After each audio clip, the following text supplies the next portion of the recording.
கனவுகள் மிதக்க விட்டாய். தனியறையில் அடைந்து விட்டேன். சிறகுகள் கொண்டு தென்னை பறக்க விட்டாய். அலைகள் அடித்து தொலைந்து விடும் தீவை போல மாட்டிக்கொண்டே.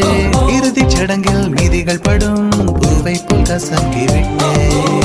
தெய்வம் பூமிக்கு வருவதில்லை. தாயை பதிலுக்கு அனுப்பி வைத்தான். தாயும் இங்கு எனக்கு இல்லை. எனக்கு ஒரு தாயை அவன் உருவில் தந்து விட்டான். தோழியா என் காதலியா யாரடி என் கண்ணே.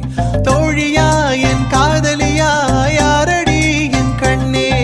மடி மீது தூங்கச் சொல்கிறாய். தோள் மீது சாய்ந்து கொள்கிறாய்.